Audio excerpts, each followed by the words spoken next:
Hold that 1 second, Monica.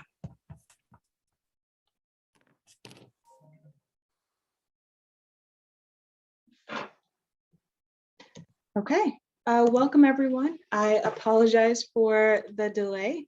So tonight we have several candidates joining us from two special elections from Broward County. We have the House District 94 and we have the Senate District 33 special elections this year. So in Broward County, it's been a major election year.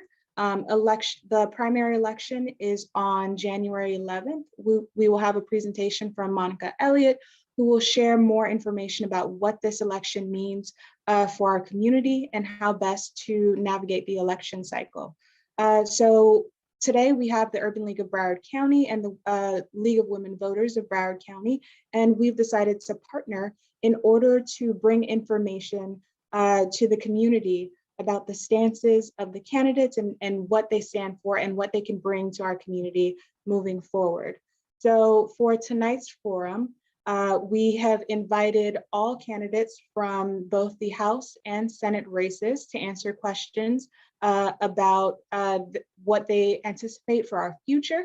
And so first, we will have the candidates introduce themselves. And then afterward, we will have questions. In the middle of the questions that we have prepared for you, we will have a lightning round, which will be yes or no questions. And then from there, you will have 1 minute to make closing statements. So before we begin, I would love for Monica to share a bit of context before we get started. Okay. My name is Monica Elliott. I'm president of the League of Women Voters of Broward County. And like the Urban League, we are a nonpartisan organization. We never endorse a party or a candidate in our 101-year history. So there's a number of races that will be on the January 11th ballot. One is Congressional District 20. So if you live in that district, this is for the US House seat. There are 5 candidates on the ballot and everyone in District 20 can vote. For Senate District 33, which will be our second forum tonight, on January 11th, that's the Democratic primary. There's 2 candidates on the ballot.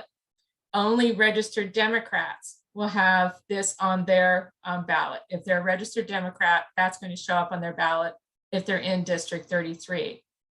For the forum that we're going to be beginning here shortly, House District 94, everyone in that district can vote because there's only the 4 candidates that are here tonight. There are no Republican candidates, no independent candidates, and no write-in candidates. Therefore, this election becomes what we call a universal primary, which means everyone, not just Democrats, can vote. So we want to be sure that everyone realizes that they need to look on the Broward SOE website, make sure what district they're in, and that will give them an idea if they will be voting in this election on January 11th or not. Thank you.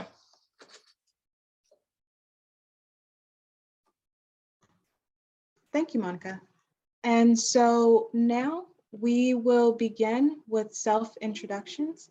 Monica will serve as our timekeeper. So everyone has 1 minute to give an introduction, and we will start with Mr. Daryl Campbell. Good evening, everyone. My name is Daryl Campbell. I am a candidate running for State Representative District 94. By trade, I am a licensed clinical social worker. I currently work in our community serving community members struggling with mental health issues such as anxiety, depression, suicide ideations. And so that has been my passion. I'm familiar with our community issues because I grew up here. I grew up in the community, and growing up here, I also served to work for the current representative, Bobby DuBose, as his legislative aide in this past session.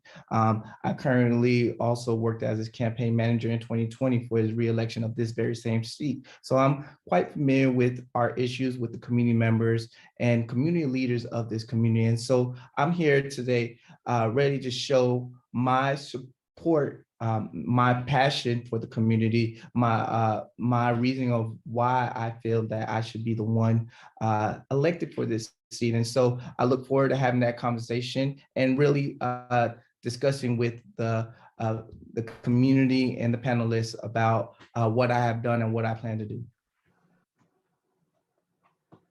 Okay. Thank you so much. And so our next introduction, I don't want to butcher this name, so I'll get it right when he introduces himself, is Josephus Egilation.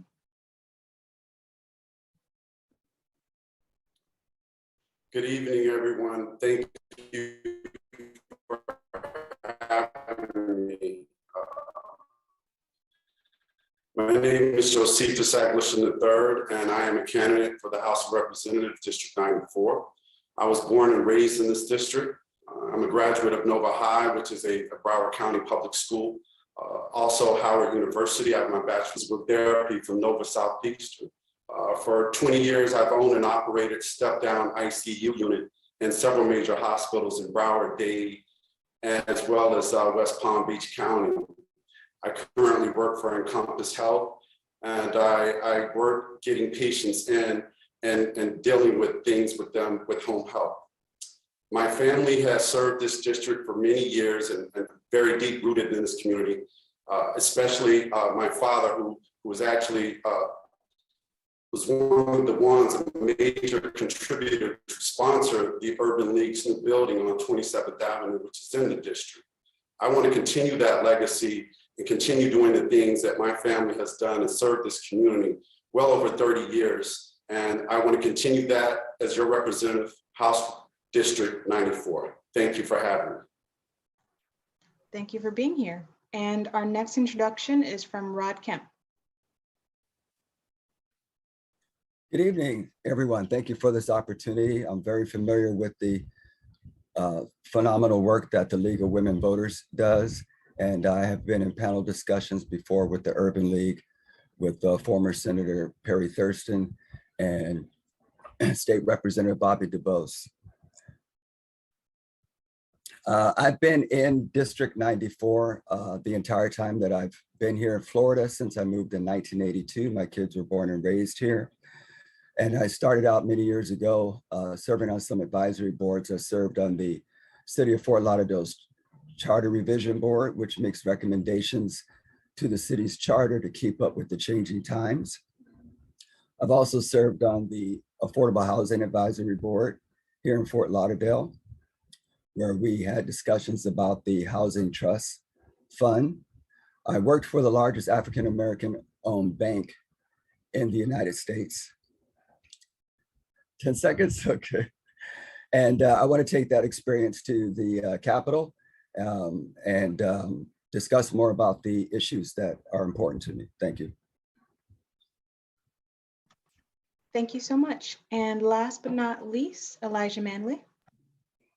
Thank you. And thank you to the League of Women Voters and the Urban League, which does phenomenal work in our community, promoting civic engagement and participation in the political process. I'm Elijah Manley, running for state representative here in District 94.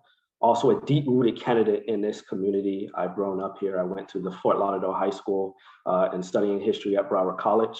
My parents and grandparents grew up in this community. My grandmother, at the height of segregation, when Black people used to not be allowed to cross the tracks past 7 p.m.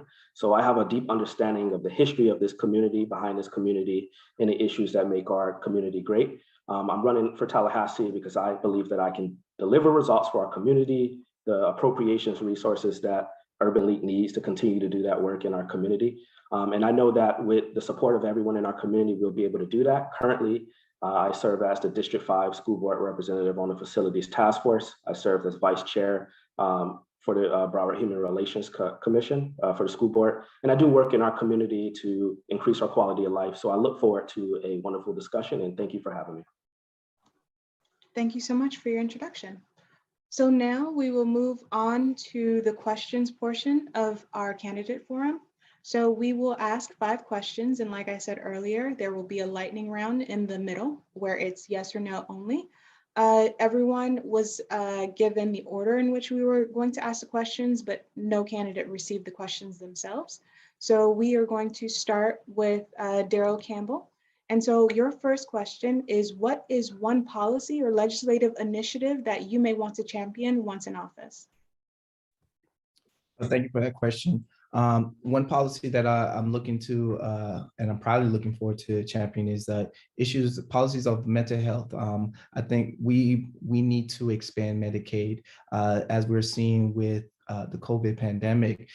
Individuals are not insured, and so with the uninsured, they're unable to access quality healthcare. And so I want to make sure that we champion those issues of and focus on individuals getting the healthcare that they need, so that when we reach a pandemic or situations where don't need to be a pandemic movement, that they are insured to get the quality care that they deserve, and that they can use preventive measures instead of waiting last minute for the help that they need. Thank you so much. Next, Josephus. Thank you for the question. I echo Daryl with that. I think one of the policies that I would like to pass is something on healthcare. We need to make healthcare affordable again, and or just not again. We need to make healthcare affordable for everyone.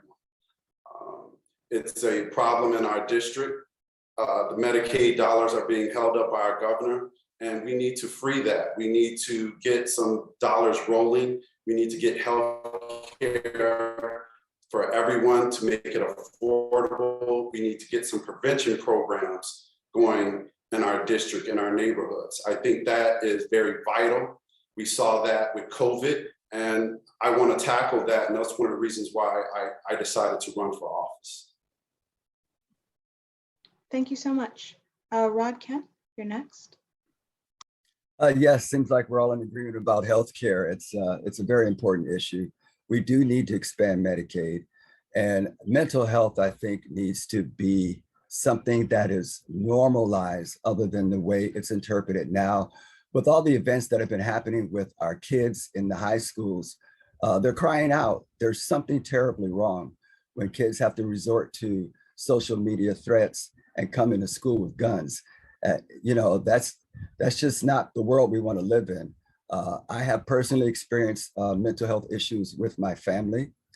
And I think also too that we need to see about providing more resources for people that are family caregivers. So many of us would like to see our elderly live out their remaining lives in dignity, because sometimes putting them in a rest home isn't the best way to go. So on that note, healthcare, definitely. Thank you. And finally, Elijah Manley.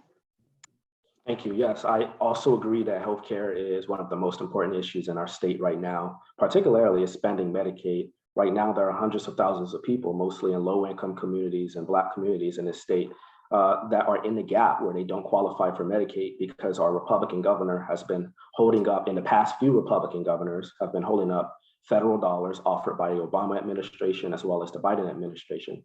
On my end in Tallahassee, I hope to work closely with the federal government to secure the dollars, or move around the federal government to secure the dollars for Medicaid expansion, particularly for young people who go off to college and they get kicked off of Medicaid. They should be allowed to stay on Medicaid to their 26, like we do with Obamacare. I think that's extremely important. And adding to that, I think home care is also a very important issue that we need to look into in expanding. I think the Build Back Better plan that President Biden is working on accomplishes that goal pretty much. But in the state legislature, I can't say this enough, as a person that is uninsured, healthcare is one of the most important issues facing our state. And I think it's about time Tallahassee gets to work on this issue. Thank you. Thank you so much. So now we will shift over a bit to the economy. So the next question will go to Rod Kemp. So for this question, what policies would you propose to address unemployment and assist small businesses? Well, for one, we seem to play three-card Monte with our budget, our state budget. And there is debate right now if we should start enacting online sales internet tax. that would generate another $1 billion that we could use for unemployment and other resources. As far as businesses, I think it would be important once in office with this new infrastructure bill that we make sure that there's some component for equitable participation with all of the different things that this infrastructure bill will finance. And we need to have some accountability so that there's minority involvement and not just going to the big boys. Thank you. The next person to respond is Mr. Manley. Absolutely, very great question. I think if we want to tackle unemployment, we have to create a jobs program in this state to provide people with jobs. And I think the way to do that is through infrastructure. We have so many infrastructure needs in this state, from rebuilding our highways and our waterways and our water plants, water treatment plants, our roads, our bridges. And I think infrastructure is one way, a public jobs program that provides people with high wage public jobs or private jobs equitably to provide them with the resources to do that. I mean, these bridges aren't going to rebuild themselves. These water treatment plants aren't going to rebuild themselves. So we should do that with public dollars. And I think increasing wages and protecting the hard-earned $15 minimum wage that 70% of voters pass in the state is one way we can increase jobs in the state and lower unemployment. I think we're seeing right now with what they call the Great Resignation, people are not willing to work for starvation wages anymore. And so when we increase the wage and the benefits and the union powers that people have, I think we'll see a lot more people going back to work. Thank you so much. Mr. Campbell.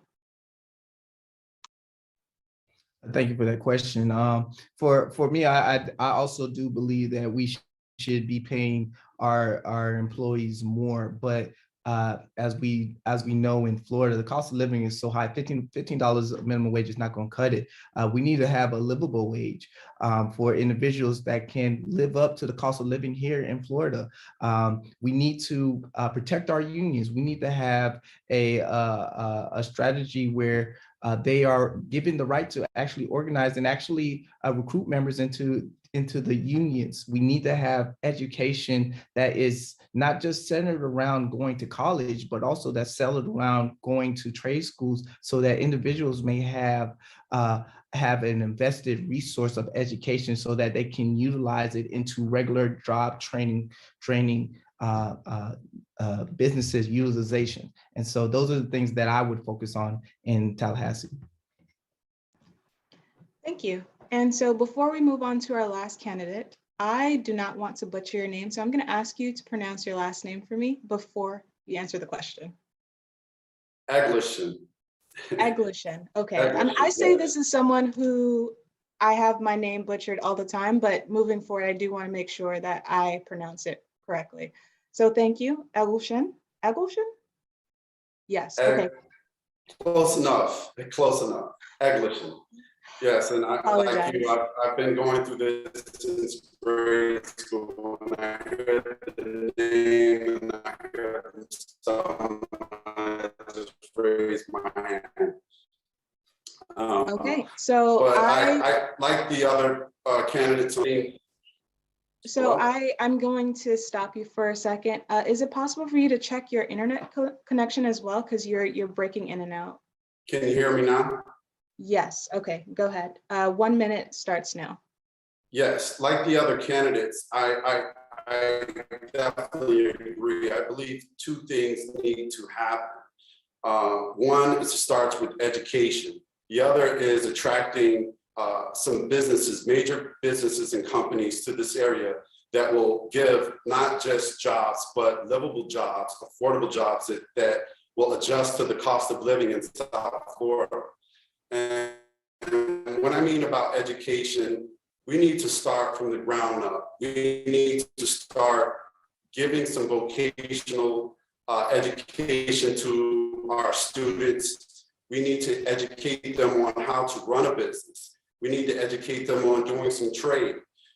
Plumbers, electrician, carpenters, mechanics, and even the marine industry.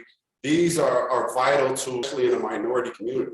And I believe once you start from the ground up and teach them how to run a business, I think we'll be better off. And I think the education also needs to come into to direct people to our CRA programs for the small businesses, to educate them on resources that are available to them. Mr. Eshelton, you might want to check and see if there's anybody else in your household that's using the internet, because there may be some competition for internet where you're at, because I think that might be part of the reason you're breaking up on us. Thank you. So what I will do now is we will shift to the environment. We know that Florida is susceptible to the many effects of climate change. We've seen it with our eroding beaches. The rise in sea level has meant there have been flooding in our communities. And so what I ask of all of you is, how would you balance the need for environmental regulations with economic development? And what things would you do for the state to ensure that we're addressing the effects of climate change? So the first person to answer this question is Mr. Manley. Yes, it's a hard thing to answer in 1 minute, but I will say that the scientists have been ringing the alarm bell on this issue for decades now, with the Damon report in August from the IPCC that called this a code red for humanity issue, which should be enough for us to get our act together. And all I will say is, there is no economic development with climate change. As long as we have rising sea levels that damage, that will pose a threat to our infrastructure, to our ability to develop and live in these communities, there can be no development in that way. So what we need to do, and what I will propose doing in Tallahassee, is we need to modernize our building codes to make sure they can withstand these storms that we see, which will get much more intense as we continue to use fossil fuels. We need to remove public funding, divest public funding from fossil fuel industry, and do something bipartisan, investing in Everglades restoration, which I think is something we can get Republicans along on this issue, which has been a long goal for all of us. But I think those are a few of the things we need to look at doing. I think there's a lot more to be done on the federal level as well, but on the state of Florida level, there's a lot we can do. And that's all I can say in 1 minute. You managed to squeeze a lot in there. So for the next person, I'm going to ask Mr. Campbell. Well, thank you for that question. The way you posed it, I thought you were going to ask a different question. But no, I agree with what Mr. Manley said. As Black and Brown communities, we tend to be the first and the hardest hit by environmental situations, such as access to clean air, to clean water. In fact, some of our houses in our community are built on toxic waste mines, and so we need to make sure that we are talking and really focusing on those issues that that our ground is getting checked, that we have water to clean water to drink. And so we need to be at the forefront, but at the same time, we also need to make sure that while we're focused on in the environment, we have to see how the environment that we currently live in has affected our community, and having access to regular checkup on what toxic or cancerous material that we've been interacting with is definitely important. So that is something I would definitely push and pass when I'm in there. Thank you so much. Next, Mr. Eggleston. Yes, I believe we need to invest in our infrastructure.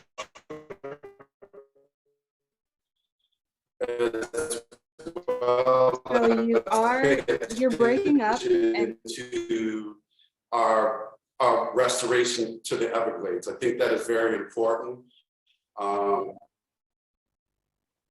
Can you hear me now? I'm sorry, can you hear me now? Yes, continue. Sorry about that. Yes, I think we need to invest in our infrastructure, pay more attention to that, as well as the Everglades and the Everglades Restoration.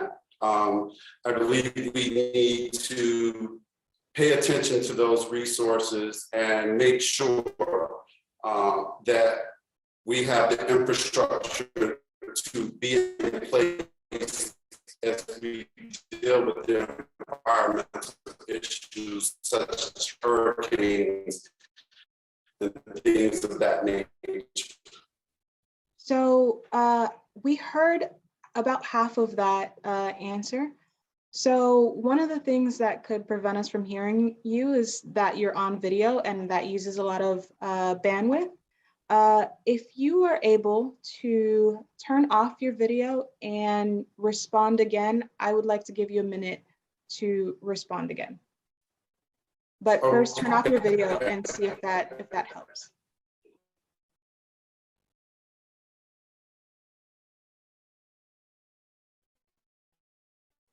Thank you. Is it a little bit better now? Hello?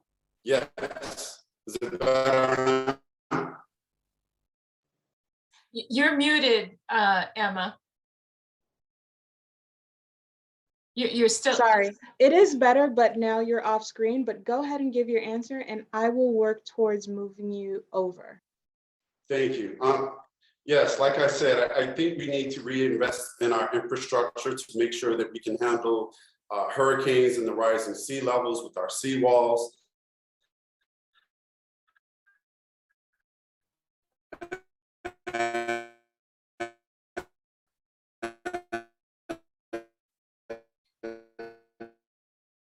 I'm not hearing him at all now. Okay, so I guess that didn't work. Would it help if he left and then entered again? I don't think so. Hmm.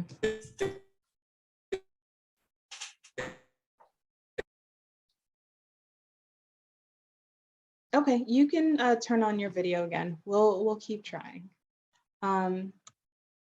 So for the same question, I'd like to move on to Rod Kemp to answer the environmental question.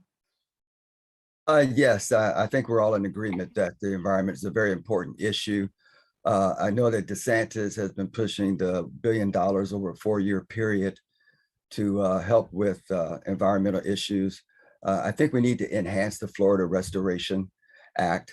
And the city of Miami Beach has what's called a forever bond, where it's a bond that does not sunset.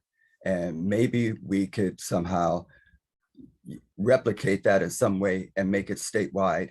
Also too, with the new infrastructure bill, I believe there is a provision in there that is to guarantee that communities that are typically excluded are included, and that is communities of color. So I think that that would be a great start as well. The forever bond that the city of Miami Beach uses is for the seawalls and storm drainage. And we know that storm drainage is vital because we have such a high water table here in the state of Florida. Thank you. Thank you. So this is the point where we take a pause between our longer questions and do a lightning round. And so I am going to ask a series of questions that you can only respond yes or no to. And so we will go in the order that I see you on screen for each question. So the first question that I am going to ask is a bit long, so I'll give you some context before you answer yes or no. So the passage of Amendment 4 in 2018 was intended to allow more returning citizens to legally register to vote. However, when the state legislature passed SB 7066 in 2019, the intention of Amendment 4 was not fulfilled. A simple fix would be to allow the conversion of fines and fees to a civil lien to be considered a completion of the sentence for financial obligation. This would allow thousands of returning citizens to vote. I know some of you know about this history, but I also want our audience to have context for the next question because you will be voting on it should you be elected. Would you support such a change? First person, Mr. Campbell. Yes. Mr. Manley.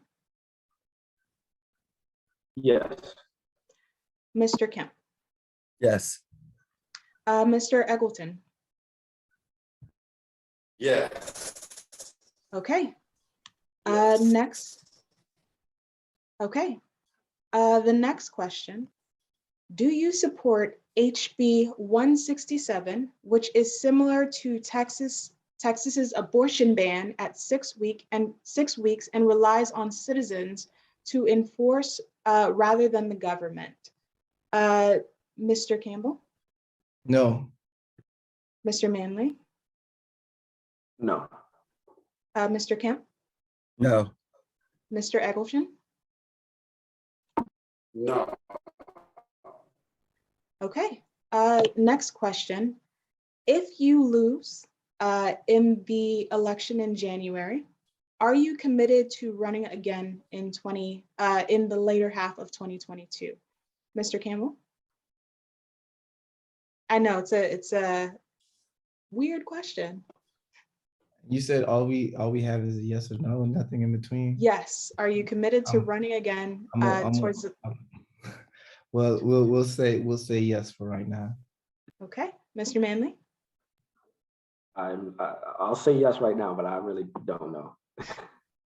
Okay. Mr. Kemp? I say yes also. Okay. And Mr. Egleston? Okay. Next question. Do you support the expansion of Medicaid in Florida? Mr. Campbell? Yes. Mr. Manley? Yes. Mr. Kemp? Yes. Mr. Egleston? Yes. All right. Next question. Do you favor the legalization of recreational marijuana? Mr. Campbell? Yes. Mr. Manley? Yes. Mr. Kemp? Yes. And Mr. Egleston? Yeah. Okay. So now we will return to our regularly scheduled program.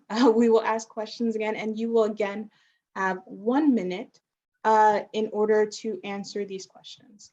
So our next question for you is, what would you do to increase public safety when it comes to guns, especially in our schools?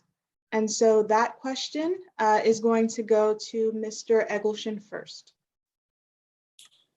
Yes. Well, the first thing, we need to change the gun law. I think that there needs to be universal background check for everyone. And I think that's important to not only the schools everywhere in South Florida in general, but extremely important to our district. So that's what I intend to do, and that's something that I want to fight for. Okay, thank you so much. Mr. Manley, you're next. Is this also 1 minute, or is it? Yes, 1 minute to answer. Yeah, so first thing we need to do is stop allowing the NRA to write the gun laws in this state.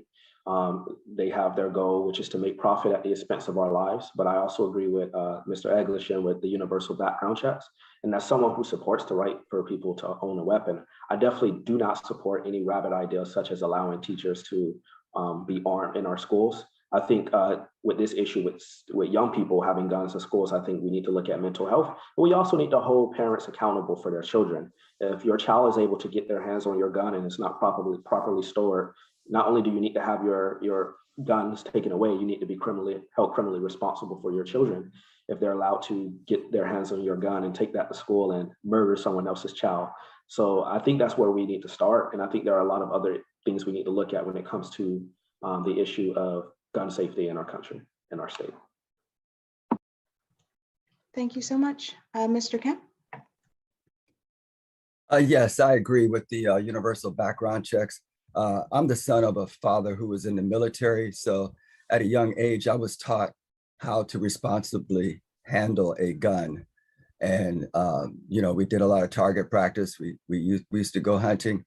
But that also relates to the statement that Elijah Manley made, and that is the access to the gun. I was taught there's proper access and you safely put it away. And So within the household, the parent does hold some responsibility for that. In addition to that, public safety is a mental health issue as well. As I mentioned before, the events that keep happening in our high schools, kids need to have free access to mental health to handle conflicts and issues instead of resorting to a gun to settle their disputes. And also we need to not allow any weapon that is designed for war. You don't need an AK-47 to go hunting for a deer. I mean, come on, it's just common sense. Thank you. All right, last but not least, Mr. Campbell. Thank you. So as with the rest of the gentlemen on this panel, I definitely believe in universal background checks. We need to first also close the loopholes within the sale of our guns, of these guns that's being happened, that's falling into owners that are unsuitable to carry these weapons. We need to fight against laws that are in support of open carry laws. And then most of all, we need, I'm also fighting against those guns from being carried by our teachers. Our teachers have so much that they have to deal with in focusing on how do I best provide the best education for our future. And I believe you cannot do that when you're asking them to be also the law enforcement at the same time. And so that's why I stand. Thank you so much. So we did have one other question, but I'm looking at the time and I know we're running behind on time. So what I would like to do is provide every panelist with an opportunity to give closing statements, and then we will move on to our next candidate forum. So the first person to give closing statements will be Mr. Campbell. I feel like I've been first the whole time. I hope the elections turn out this way. I see you, Elijah. Look, I appreciate being here tonight. It was a wonderful evening. Today, I hope I was able to resonate with the people on why I should be chosen or voted to be the next representative. Here, I am familiar with the issues. I'm continuing to learn these issues. And that is why I have qualified by petition, because I realize how important it is for our community to have an input in our elections. I have the experience because I've been up there. I experienced the climate of the current House. And for that, I am familiar with what it will take to get things done. And I have passion for my community. I have passion to get things done, and and if given the opportunity, I will continue to make an impact. But not at this level, but also at the state level. And so I thank you all for having me on this panel, and I encourage you to vote on January 11th. For more information about me, please go to darrellcampbell.org, and I look forward to getting your vote. Thank you once again. Thank you so much for that closing statement. Next person is Mr. Egliston. Thank you once again for having me. I feel like I'm the best suited candidate for this position because of all the candidates, I have the most deep roots. My family has served this community for over 30 years, and I want to continue that. I'm the only candidate that has, since 11 years old, has been both a page for both the House and the Senate. I can get things done on day one. And we don't have time. We don't have time for someone to grow into this role. I've owned a home, I've owned a business, and I'm educated on the matters that are at hand. We need to get things done. We need to get to work right away. And we need to get something done. You have to have someone that's able to cross the aisle and to communicate and negotiate to bring something back tangible to this district that is most needed. Vote for Josephus Egliston, District 94, January the 11th. I hope to serve you and continue to serve this community like my family has for over 30 years. Thank you so much for having me. Thank you very much. Thank you so much. Mr. Rod Kemp. Hello, thank you. Thank you for the opportunity. To the voters that are out there watching, I hope that you enjoyed this and it was informative for you. I'm running because every morning when I wake up this beautiful little boy that's 4 years old, I'm looking at the future. And so I have the future in mind for our community. I have lived here, like I said, my entire time in District 94. I've served in many capacities with the United Way raising money. I also served on the Finance Audit Committee with Neighborhood Housing Services, where we managed and allocated $90 million fund to local community development corporations. I too am a businessman, and I totally understand the necessity that we have for minority businesses. I have had my voting rights taken away and restored. So I have personally lived that experience, and I would take that passion to the state capitol. I have experience, leadership, and passion for all of these issues that we discussed tonight. And I hope that I have the opportunity to be a voice to our very diverse and vibrant community. You can visit me at www.electrodkemp.com. That's electrodkemp.com. And thank you once again. And everyone have a happy holiday. Thank you so much. And last but not least, Mr. Manley.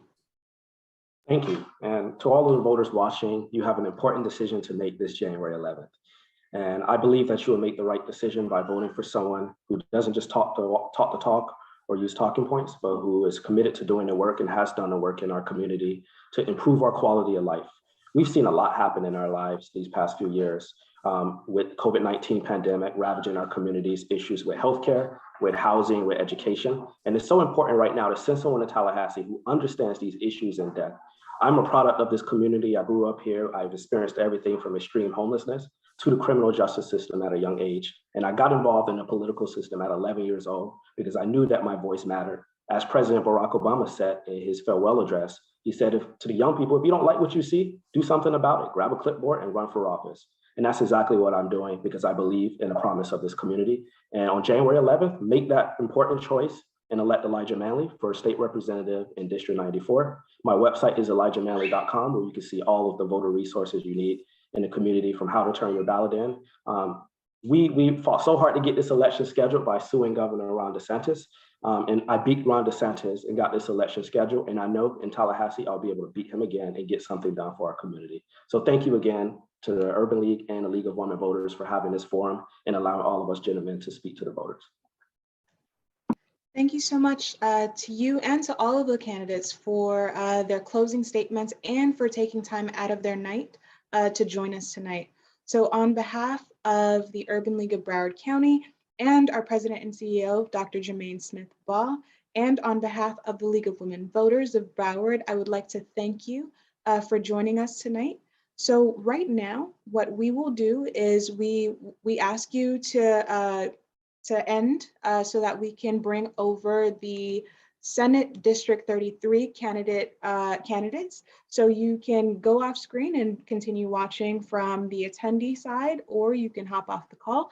Like I said earlier, this recording will be placed on our Facebook websites for the League of Women Voters, as well as the Urban League of Broward County. So thank you, and we will transition. As I bring over the candidates from the Senate District 33, what I'm going to do is ask Ms. Monica Elliott to share some information about how the Senate District 33 race is different from the House race, particularly in terms of the Democratic primary and what happens afterward. Thank you. Thank you. So for State Senate District 33, which will be our second forum tonight, the Democratic primary is what the public will be voting on January 11th. And there's two candidates in the Democratic primary. So only registered Democrats will have this race on their ballot if they're in District 33. You had to have been registered by December 13th. That was on Monday. So you can always change your party affiliation, but it's too late to do it for the January 11th election. The winner of the Democratic primary will then face the Republican candidate on March 8th, 2022. Now, please note that all three candidates are participating in the forum this evening. Again, both the Urban League and the League of Women Voters are nonpartisan, and so we offer a platform for all of the candidates in this race. Thank you so much, Monica. So I know we have Tyrion Williams Edin, who is joining us. However, I do not see her in the participants list. So she's in the panelists. Oh, I see. Okay. Yeah. So once she starts her video, she will be on screen. Okay, there we go. Okay. So again, thank you for joining us tonight on behalf of the Urban League of Broward County, as well as the League of Women Voters of Broward County. Thank you for taking the time to join us today. This is a very important race, a very important special election for Broward County, and we appreciate that you've taken the time to answer questions from the community and to share your vision for our future. So the structure of this candidate debate, we will ask about 5 to 6 questions, depending on how much time we have. In the middle of that set, we will ask a lightning round question. So for each of the questions that you have that aren't lightning round questions, you will have 60 seconds to answer. And in the lightning round question, these questions will be yes or no, and you will give us your response, and then we'll move back to the regular questions. Before we get started on the questions, we will give everyone an opportunity, a 1-minute opportunity to give a self-introduction. And then towards the end, we will give you an opportunity to have closing statements. So before this debate, we gave everyone the order in which we were going to ask these questions. However, we did not give you the questions. So first, we'll start off with self-introductions, starting with Mr. Carter. Good evening, and thank you all for having me. Thank you, Urban League and the League of Women Voters for putting on this event to inform the public. My name is Joseph C. Carter. I am a lifelong resident of Broward County, born and raised in Melrose Park, graduate of Stranahan High School, and I am running for State Senate in District 33. My grandfather was a pioneer in this district. He has a park named after him, and I spent 6 years working for the city of Fort Lauderdale, furthering his legacy and working with the community. I've been a community advocate my entire life. I've spent my entire life in this community, and I have a deep-rooted passion in seeing this community succeed and prosper. So that is the reason why I jumped in this race. I noticed that there are a lot of needs that we have in this community, and I believe that if I'm the voice for this community in Tallahassee, I can make sure that those needs are met. Okay, thank you so much for your introduction.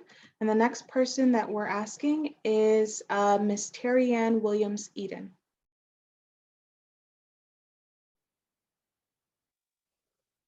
Hi, I'm sorry, I'm in my car. Thank you all for receiving me tonight to be on this segment with you. I'm Tyrion Williams Edin, and I'm running for the Florida State Senate. I'm a civil rights and community leader. I started my journey at the age of 14 years old, advocating for seniors, advocating for students. I'm a business owner as well. I've opened up many programs for educational programs for students that were less fortunate. I've also been in the labor industry for many years, over 30-some years. I've been in the state attorney's office for the last 7 years. And I've had a string of things that I've done in my life in advocating for, can you hear me? And advocating for justice for individuals. Yes, we can hear you.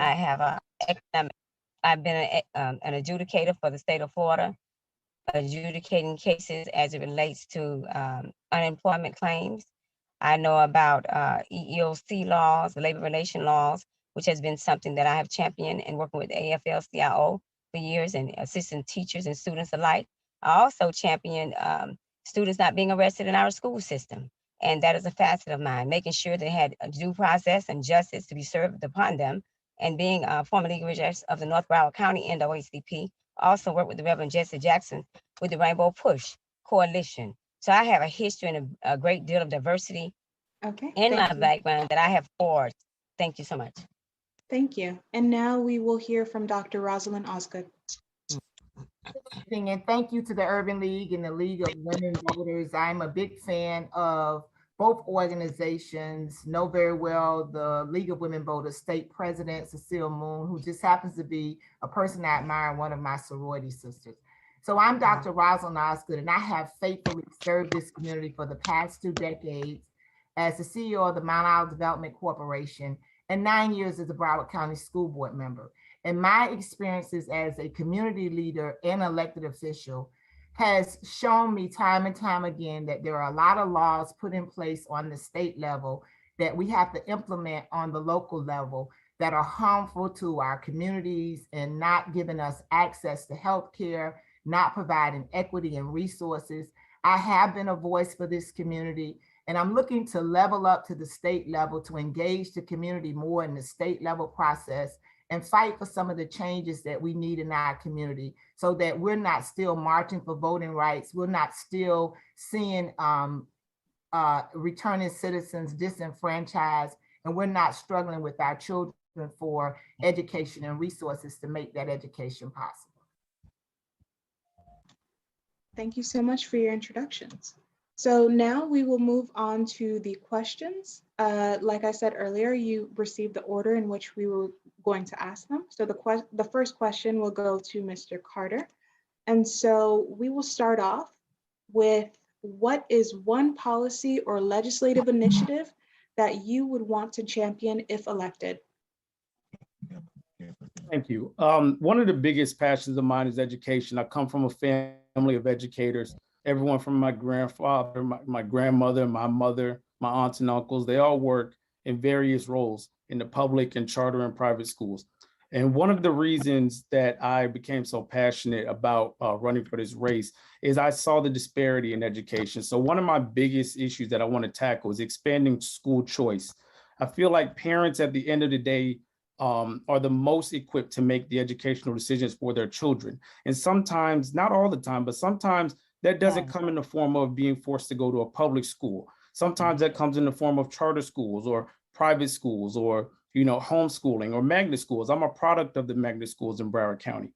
So I think that one of the things we need to do to enhance the education of our citizens is to expand school choice and really give parents an opportunity to give their children the education that they feel that they deserve, not the education that the government wants to force their children to have. Thank you so much. The second person to answer is Ms. Edin. Could you repeat the question for me? I'm sorry. Yes. What is one policy or legislative initiative that you would want to champion if elected? The legislative initiative that I would like to champion is a twofold. Expanding our Medicaid for our seniors and for people alike, as well as the recidivism of our males being arrested, that when they come out of jail, they have to come out and become employed. That is something that is dear to my heart, along with policing matters. With the new laws that they've passed, stopping people from being able to advocate or either to fight for justice, fairness, and equality for all is something that we all must be concerned about. Because when you start taking away that right, then you won't be able to be a part of the process of making laws and moving forward with laws in the legislature.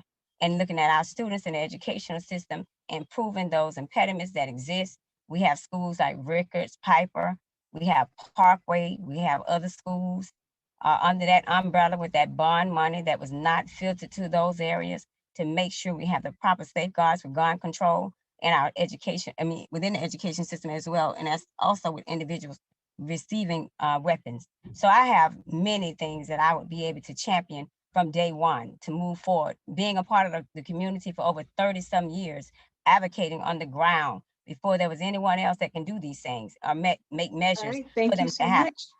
So we're going to try to stick to the 1 minute. Monica Elliott is putting up signs for when you have 10 seconds, as well as when you have to stop. So our next person to answer the question is Dr. Rosalind Osgood. Thank you. There are many legislative issues that we need to address. Your question asks for one. So one that I think I will be able to get bipartisan support that will make a dramatic impact on our community, because we have people dying too regularly in schools and communities, is legislation around gun violence that's going to look specifically at addressing access to ammunition. You don't need 25 rounds of no type of bullets just because you own a gun. Also looking at when people are having guns, that they are responsible, that those guns are locked up and put away where kids don't have access to those guns, and the background screenings that people need to go through before they can get a gun. We are seeing people die every day. We're seeing increased numbers of kids bringing guns to school. And I think legislation and better adult accountability can begin to immediately address those issues and stop people from being killed in the community and in our schools. Thank you so much. So our next question, we're going to shift to education. So what would you do to ensure that each child has equitable access to education in Florida? And we will start with Ms. Terry Edin.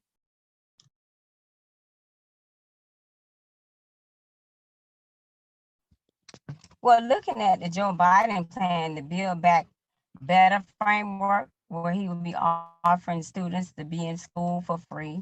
3 and 4 year olds will be also an initiative that I would like to see run through the state. And also to make sure, when you say making sure that they have access to a proper education, I work with the Reverend Jesse Jackson because we found those impediments many years ago when we had students in certain neighborhoods that were not receiving the same education as students in Western neighborhoods. So what we did was we moved forward with Furtick and Grambling to try to invoke laws and procedures to make sure that this impediment did not take place. We had students in schools, and I do say inner city neighborhoods, because they weren't able to take home books, weren't able to have the same access to certain things. Teachers were not being trained properly. I was a part of the SAC and staff committees, NPTAs on both sides of the spectrum, and I would be able to make sure that I would want to make laws that would impact them in their entire efforts, not just educational stances, but making sure they're secure within the school system and making sure our students and staff alike are trained properly on all sides and they receive the same level of education throughout the district. Thank you so much. Dr. Rosalyn Osgood. As we look at equity in education and we focus on making a change, I think it has to start with an investment in human capital. If we're going to have quality education in an equitable way, we have to have money from the state to pay the teachers, the principals, the different persons that we need to work in the school system to make those opportunities available for our students. Broward County Public Schools is a countywide school system. So many students don't go to school in the neighborhood that they live in. The way that schools are funded from county tax bases is they're used across the district. So we have programs where we have access, where students can have access to those programs. But the more this current governor continues to take money away from traditional public education, it makes it very hard to have equitable education when funding and resources continues to be taken away. I think that we should have options for education, but we should find ways to fund those options and not continue to inadequately fund the traditional public school system, which is the only option for education for many Black and brown kids. Thank you so much. Mr. Carter. Well, yes, and I noticed that when we talk about education, the only thing we ever discuss is giving more money to public schools as though there are no other options. The fact of the matter is, especially in Black neighborhoods where there are small Black churches, there are numerous Black private schools. And these schools are terribly underfunded. And I worked at a private school last year, and I saw the hoops that parents had to jump to get access to scholarships. And a lot of times wanting to go to a private school or a charter school isn't necessarily a knock on the public school system. There are parents that want their children to have a religion-based education. There are parents that may want their children to go to school closer to where they work. So I think that the focus needs to be looked at holistically at education across the board and not just focusing on the public schools. Of course, we want to make sure that the public schools have the resources and the funds needed to adequately educate our children. But we also want to make sure that parents have the resources in the event that they may want to send their children to an alternative school or even homeschool. I don't think that we should continue to take that choice and opportunity away from our parents. Thank you so much. So I would like to shift over to the economy.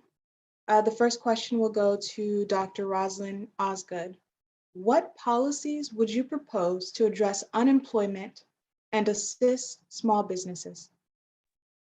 Thank you for that question. I think that we have to look at small businesses and allowing them put things in place where they will have access to capital.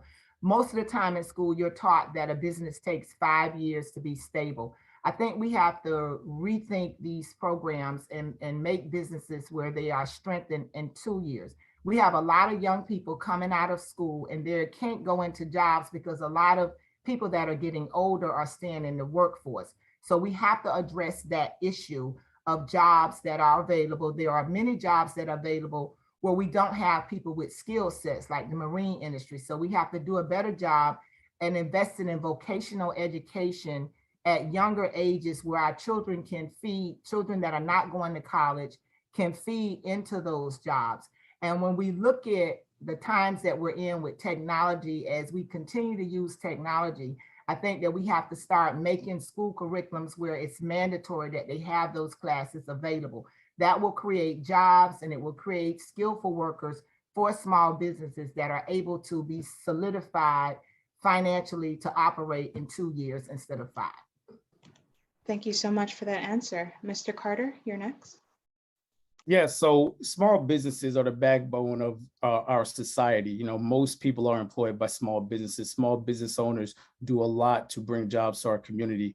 I think that what we can do, or the most effective way to tackle this, goes back to education. We have to make sure, and Dr. Osgood brought this up, we have to make sure that we are bringing vocational programs back to the school system and making sure that when children leave the public school or charter school, when they get out of high school, that they are equipped to go into the workforce. When we have businesses, we can bring as many businesses to the district as we want. But if our children and if our citizens are not equipped to go into these fields, then they're going to be stuck in the same position. So I definitely believe that we could do something with the curriculum to make sure that students are coming out of high school with a broad array of skill sets. You know, my father graduated from Dillard High School in 1979, and he took auto shop. And I graduated from Stranahan in 2005, and shop wasn't even available to me. And I think that that is actually hurting our students because everybody's not. Thank you. Sorry to cut you off in the middle of the sentence, but we are trying to stick to the 1 minute rule. So we are now at the halfway point, and actually, no, I forgot to ask Ms. Edin. I apologize. So what policies would you propose to address unemployment and assist small businesses? I apologize. Well, first of all, I would like to bring resources down to the small businesses so that they will be able to hire more people. When it comes to unemployment, making sure that they get resources in that measure as well, because the unemployment numbers are very high. And those people, they did have skill sets, so they didn't have to go back and relearn some of the trades that they had. If you do a twofold, if we're going to be dealing with younger people, people that are in the school systems, what we used to do many years ago, they used to be taking classes and they had alternative classes where they can leave school to go to the vocational schools like Atlantic Vocational, Sheridan Vocational Centers where they can take up trades. But I would set policy where dealing with the resources and also the appropriations, because that's what the Senate does. You appropriate fundings back and also into programs. I have formed many businesses and I'm helping people with small business administration. I've done bylaws and articles of incorporations to make sure that is set through my business ed and consultant service, where I am CEO and executive director of that business. And not only have I done that, I've moved forward with unemployment, having experience in working with the unemployment system as an adjudicator. We also set them up with Workforce One, where they can come in and training program. Thank you so much. I apologize. We have to stick to that 1 minute. No, I understand. Okay, so we are going to move on to the lightning round. So it is going to be a series of yes or no questions, and I will go in the order that I can see you on my screen. So we will have Dr. Osgood, Mr. Carter, and Miss Edin answer these yes or no questions, and then afterward we will go back to our regular questions. So the first question: do you support voter registration reforms such as automatic voter registration, online voter registration, or same-day voter registration? Dr. Osgood, Yes. Mr. Carter, Yes. Ms. Edin? Yes. Okay. Do you support the expansion of Medicaid in Florida? Dr. Osgood, Yes. Mr. Carter, Yes. Ms. Edin? Yes. Next question.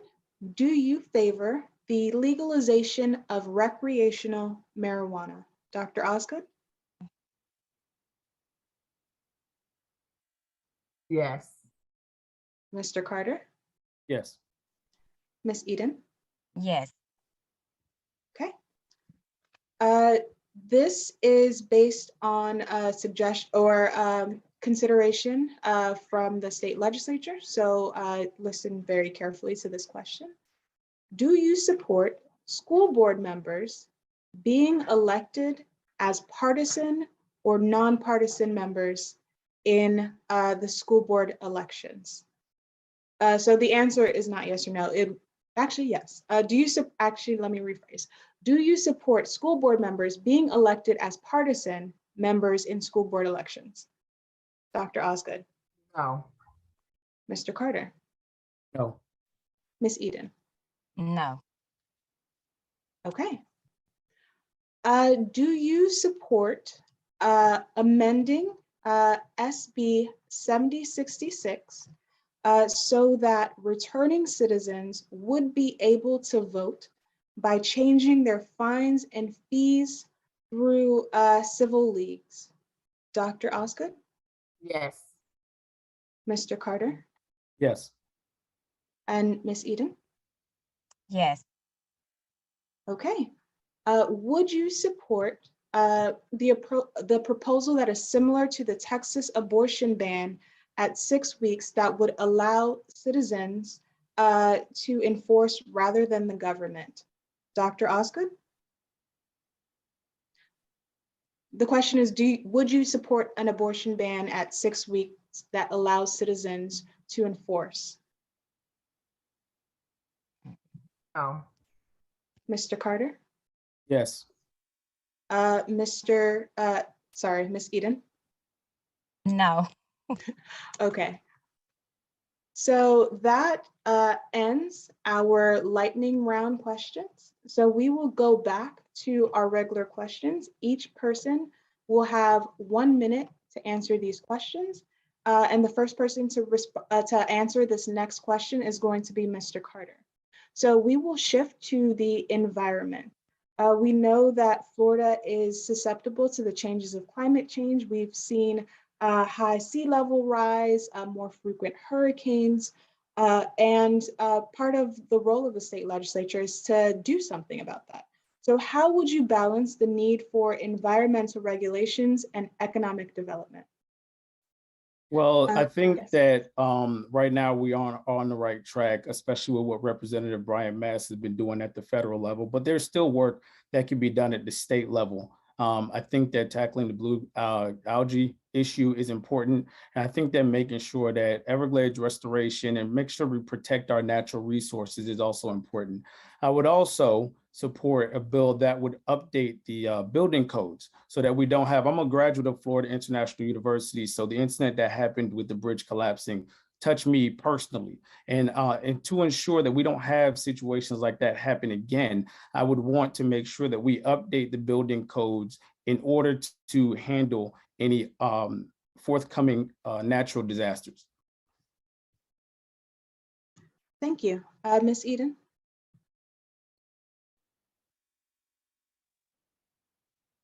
Well, with the president, he has just done a Green New Deal.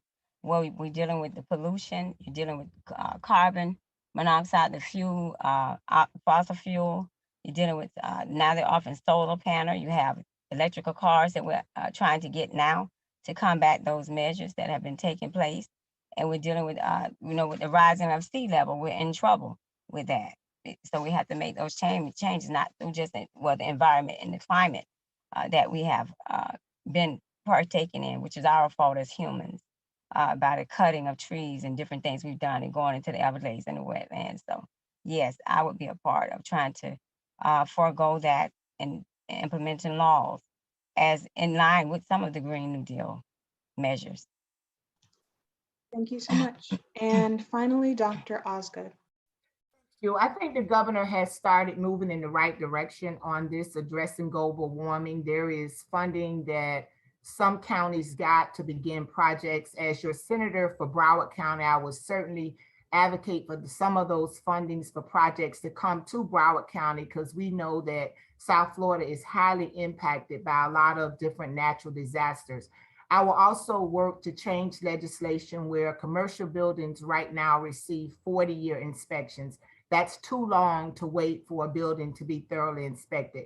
Maybe it should be 10 years or 20 years, but I think it's something that we have to take seriously and we have to address so that we don't have building collapses.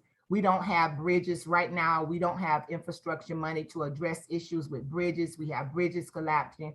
And I think we also have to start an education campaign where we're talking more about global warming and the impact of it in our community, because there are some things that are caused by humans, but the natural disasters, the tornadoes and those things, we don't have any control over.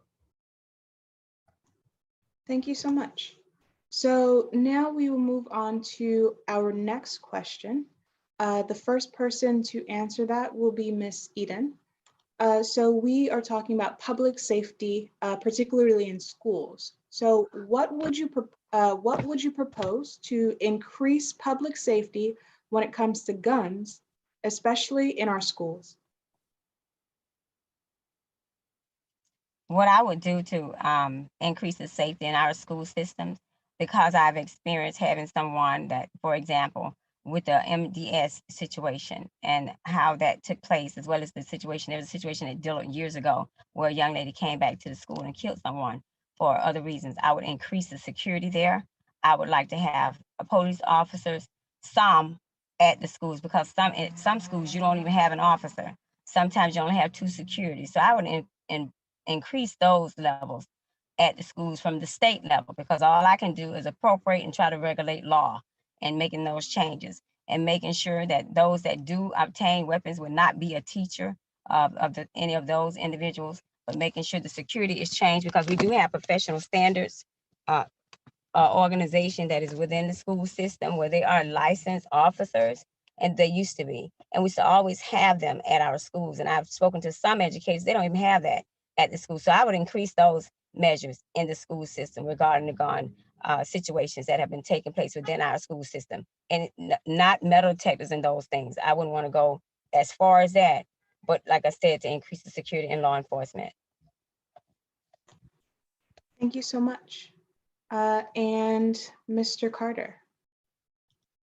Well, making sure that the students are protected is the overall goal. And I think that we can discuss gun violence, but I think this should be from all violence, guns, knives, fists, all violence on any school campus should be reprimanded and handled. Now, at the state level, what I would do is work with local governments to increase the presence of school resource officers. I think that our children are way too vulnerable when you have a campus with 1,500, 2,000 students and 1 resource officer. We're leaving a lot of our children very vulnerable to the evil of the world. So I would definitely want to work with local governments and increase the presence of our school resource officers. And in addition, I will want to make sure that we are handling violence on campuses swiftly and strictly. At the end of the day, we simply cannot have students on campus, getting into fights and starting altercations and bringing knives and throwing chairs, because this not only disrupts the learning environment, but it puts everyone at risk. Students that weren't even involved in these altercations typically get hurt in these incidents because there is no level of discipline that's taking place at the school level. You know, when I was a kid, you got in a fight, you got 10 days home, and there wasn't any ifs, ands, or buts about it. And I got in a fight and I learned my lesson. And I think that that needs to take place in our schools today. Thank you so much. And finally, Dr. Osgood. In 1999, the late Congressman Alcee Hastings tried to put forth a legislation to study the glorification of violence in America. I think that the violence that we see is bigger than just in schools. It's become a culture of this nation in communities and homes that make its way into schools. When you think about guns in schools and you talk about more resource officers, there are not enough trained police officers available to staff all of the schools in Broward County. So you have to go to measures where you use ex-military or retired police officers because you don't want people that are not trained to use guns in schools with kids. I am not a proponent of guns in elementary schools. I would prefer that they are concealed, but law enforcement says that that's not the safest way to do it. I think that we have to also look at mental health. Why do we respond to each other with violence? So I see these things as being interconnected with 3 or 4 other things, but ultimately as a nation, we have to begin to address this culture of violence that we have embraced that's causing harm to our children. Thank you so much. So for our 6th and final question, Dr. Osgood, you will be the first to respond. So I'm gonna give you a second to catch your breath a bit. So given, and this question is slightly COVID related, but more so on the economy, especially as it relates to Florida's budget. So given the impact of the COVID-19 pandemic on the state's general revenue, how would you approach the tough budget choices that we have ahead? Well, I would approach it, first of all, by encouraging that we pull down all the money that we can from the federal government. We do not have the luxury of waiting 5 or 6 months to apply for funding that's being made available on the federal level, like we saw the governor do through the COVID pandemic, where there was $2.3 billion left that we had not applied for. So every dime that is appropriated from the federal government to state governments, we need to take advantage of it. And we know with budgeting, it's always decisions that you have to make as to who get what, when, and why. Right now, people are hurting because of jobs where they're not getting paid livable wages in those jobs. People don't have access to health care. So I would really have to look very critically at the budget and look at the needs of the community and see how we address those needs first. We don't have enough money to meet all of the needs, but we can prioritize some things and focus on those. Thank you so much. Mr. Carter? Well, I think when it comes to the budget, it's very important to work together. You know, I do believe that we do need to work closer with the federal government, and we need to stop with the petty infighting and you know, staying on one side and not being able to work with the other side.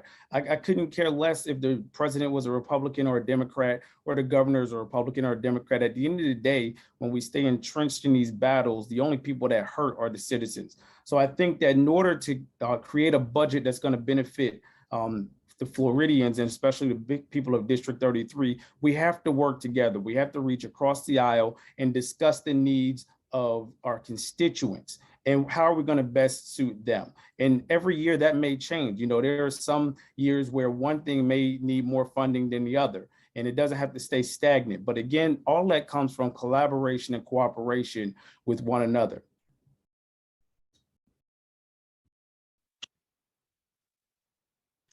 Thank you so much. Ms. Edin?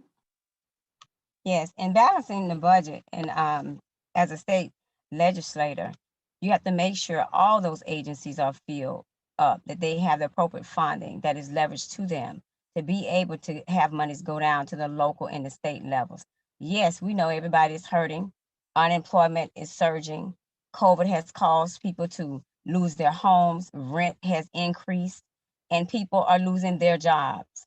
So in order for someone to deal with the budget and balance that budget, you have to make sure those funds are sent down to the appropriate agencies so it would get to the necessary communities that need those fundings.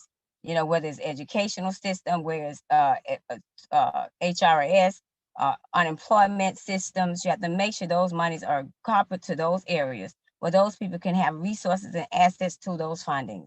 So we just can't say what we're gonna do with the money. You have to balance the money and make sure every agency has it. Just like when I did the budget for the Broward County School Board many years ago, we had FTE funding. I worked on that budget to make sure those schools were set up where they will be able to have the funding they need and not fall within the red. So it's about balancing the budget, sending appropriation funding to local and county governments. Thank you so much. We are at the close of our candidate forum. So we will hear closing statements from each of the candidates in alphabetical order. So we will start with Mr. Carter. Thank you, and thank you all for participating. I think this was great for the people of District 33. At the end of the day, I think that everyone on this call wants to improve this community. I think we may have different ideas on the way we want to do it, but I think at the end of the day, we all have District 33 in mind and making sure that we improve this district. I think that this district has gone ignored for far too long by previous politicians at the state level and at the federal level. I grew up in this district. I lived in this district my entire life, and I've seen the same problems persist year after year after year with changing politicians. And I think that the people of this district are, just kind of tired of being ignored. They want to be spoken to, not spoken at.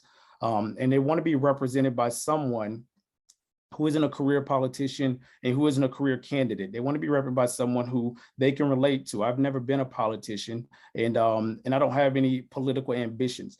My sole purpose is to serve this community the same way my family has for so many years. So for any more information on me, you can visit my website, josephccarter.com, and I'm running for State Senate District 33. Thank you. Thank you so much. Next, we'll have Ms. Edin. Thank you so much.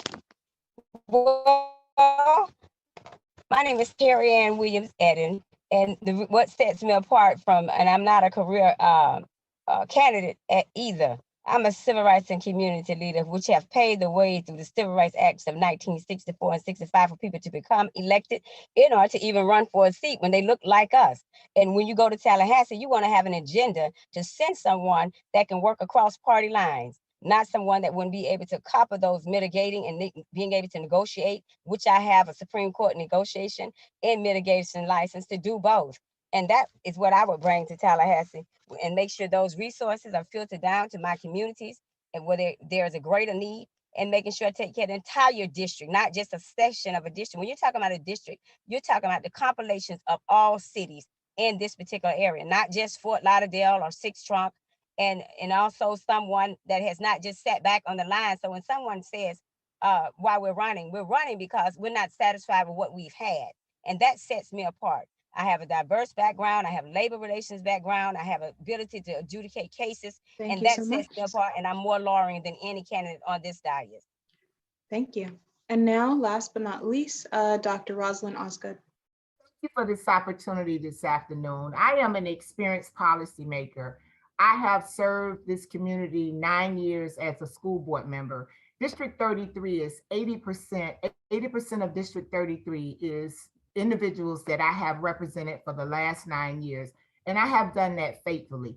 I am experienced with working with other policymakers in a bipartisan way to effectuate change. We've been able to make some huge improvements in Broward County, working and putting policy to eliminate F schools.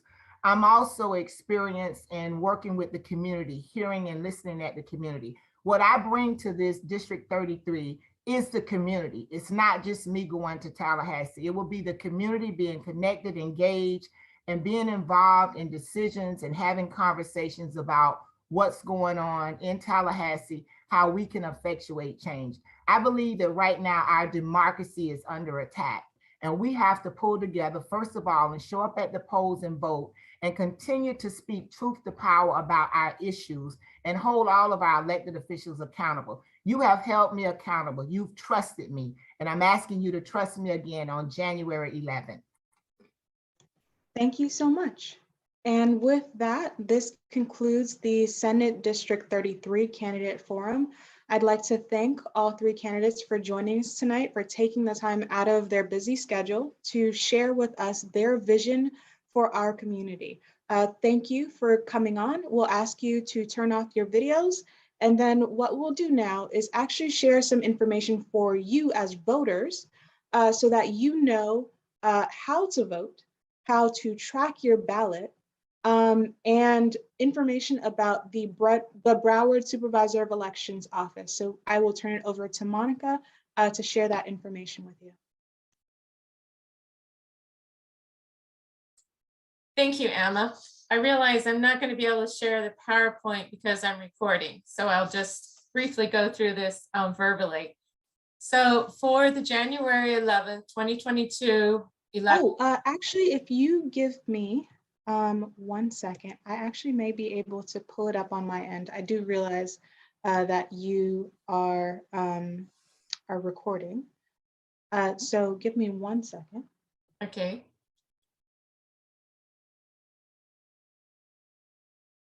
I think I should have pulled up the PowerPoint earlier because now I can't access the rest of my computer. Oh, because you're recording? All right.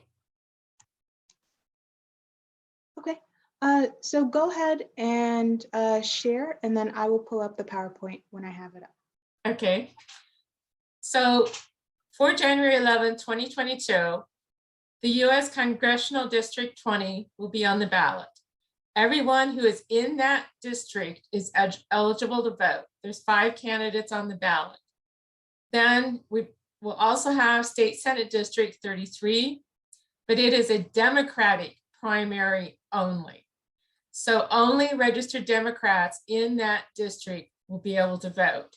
So there will be 2 candidates on the ballot. The Republican primary, will be none because there's only 1 candidate. And the Democratic winner will meet with the Republican candidate then in March. For State House District 94, which was the first part of this forum, all 4 candidates are registered on Democrats. And so there are no Republicans or independents or write-in candidates. So it's a universal primary, meaning that everyone in this district can vote. Now you have 3 different ways to vote. You can vote by mail, early voting, or election day. So one of the things that you need to be aware of, or that you can do with your vote by mail ballot, is you can track your ballot at every step using ballot tracks. And this is the long URL there, but the real thing to do is just go to browardvotes.gov and look for the ballot track sign up on the left side of the home page.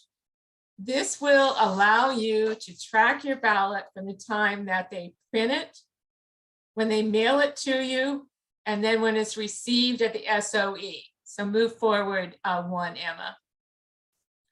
So you will know when they print it, you will know when they mail it to you, and when it's received at the SOE office and when it's counted. But you can only do that if you sign up for the ballot tracks. And so go to browardvotes.gov for that. So the other thing to do is be sure to mail your ballot early if you're going to be doing it via the U.S. Postal Service. We've got the holiday season here, and we know that it just takes a long time for mail to move through Broward County. So mail your ballot early. It has to reach the Supervisor of Elections office by 7 p.m. on election day, not when it's postmarked, it's when it has to be there. You will also be able to drop off your ballot at the early voting locations during the early voting period, and that will be January 1st through the 9th. So yes, those early voting locations are going to open up on New Year's Day. If you don't like football games, go vote. And that will be open from 10 a.m. to 7 p.m. You can also drop off your ballot at the SOE main offices, the one downtown and the one at the Lauderhill Mall, and also at the branch offices here, EPAT Larkin Center, the Tamarack Library, and the Miramar Library. The hours vary, so be sure to check the SOE website. Next slide. If your ballot, again, if you're tracking your ballot, if that ballot has not been received by Saturday, January 8th, then you should consider making plans to vote at an early voting site on Sunday or to vote on election day at your precinct. And people think, well, this is double voting. No, it's not. Only one vote will count. It's whichever one is received first. So if the ballot would show up, on January 9th, that's going to be the first one that counts. But if for some reason your ballot does not make it to the SOE office, this way you do have a vote that will count by voting either at the early voting site or at the election day at your precinct. Next slide. So these are the early voting locations for this particular election. And again, this is Saturday, January 1st through Sunday, January 9th, 10 a.m. to 7 p.m. And all of these locations will be open during that time. Next slide. And then if you do want to vote on election day, which is January 11th, they are open from 7 a.m. to 7 p.m. But on election day, you must vote at your precinct. And if you don't know where that is, go to browardvotes.gov and click on the little icon that says Find My Precinct. The thing to remember is your vote by mail ballot cannot be dropped off at your precinct. You would have to go to one of the SOE offices if you are trying to cast your ballot with your vote by mail ballot. So you can vote in person at your precinct, but you cannot drop off your vote by mail ballot. So have a happy holiday, but be sure to vote on January 11th or for the January 11th election. Thank you. Thank you, everyone, and have a great night.